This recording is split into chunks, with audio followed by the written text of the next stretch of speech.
వైఎస్ఆర్ కడప జిల్లా మైలవరం మండలం దొమ్మర నంద్యాల గ్రామంలో హజ్ committee chairman BS Gausul Azam ఈ రోజు విస్తృత స్థాయిలో ఎన్నికల ప్రచారాన్ని నిర్వహించారు.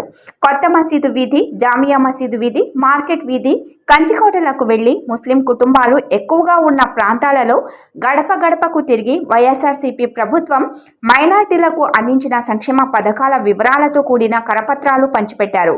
ఈ సందర్భంగా చైర్మన్ మాట్లాడుతూ ముస్లింలకు నవరత్నాలతో సంక్షేమ పథకాలు అందుటకు సీఎం వైఎస్ జగన్మోహన్ రెడ్డి చిత్తశుద్ధి ముఖ్య కారణమని, గత 5 సంవత్సరాలలో వైఎస్ఆర్సీపీ ప్రభుత్వం సుమారు 50 లక్షల మందిని లబ్ధిదారులుగా గుర్తించి సంక్షేమ ఫలాలు అందజేశారని చెప్పారు.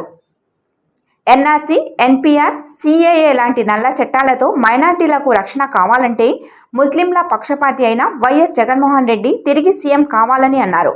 కడప పార్లమెంట్ అభ్యర్థి వైఎస్ అవినాష్ రెడ్డి మరియు జమ్మలమడుగు అసెంబ్లీ అభ్యర్థి డాక్టర్ ఎం సుధీర్ రెడ్డి తమ అమూల్యమైన ఓటు వేసి గెలిపించాలని కోరారు.